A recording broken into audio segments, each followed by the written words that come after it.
জুলাই জাতীয় সনদ, গণভোটের অধ্যাদেশ এবং নবনির্বাচিত সংসদ সদস্যদের সংবিধান সংস্কার পরিষদের সদস্য হিসেবে শপথ নেয়ার বৈধতা নিয়ে রুল জারি করেছেন হাইকোর্ট।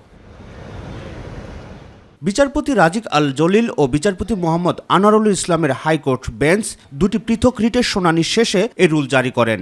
আদেশের ফলে গণভোট নিয়ে সংসদ আপাতত কোনো সিদ্ধান্ত নিতে পারবে না বলে জানান রিটকারী আইনজীবী মামুন মাহবুব। জুলাই জাতীয় সনদ সংবিধান সংস্কার বাস্তবায়ন আদেশ কেন অবৈধ হবে না সেই মর্মে 4 সপ্তাহের মধ্যে রুল দিতে বলেছে এবং আরও একটি গণভোট আদেশ, সেই গণভোট অর্ডিন্যান্স সেটাও কেন অবৈধ হবে না সেই মর্মে রুল জারি করতে বলেছে। অর্থাৎ এর মধ্য দিয়ে জুলাই বাস্তবায়ন সংস্কার আদেশ এবং গণভোট সুপ্রিম কোর্টের বিচারাধীন বিষয় হয়ে গেল।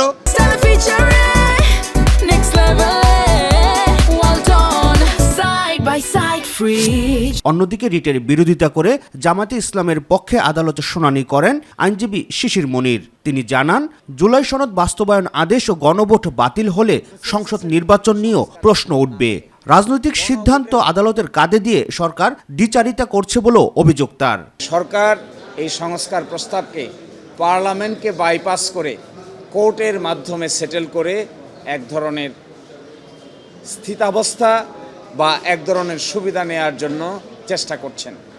আবার সরকারকে মাঝে মাঝে মনে হচ্ছে দ্বিচারিতা করছেন।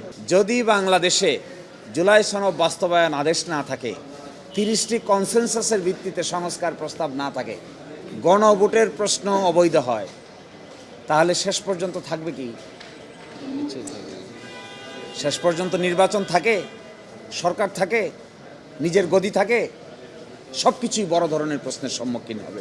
আগামী 4 সপ্তাহের মধ্যে রুলের জবাব দিতে বলা হয়েছে। এরপরই রুলের নিষ্পত্তি করে চূড়ান্ত রায় দেবেন হাইকোর্ট। রাকিব হাসান, মাই টিভি, ঢাকা।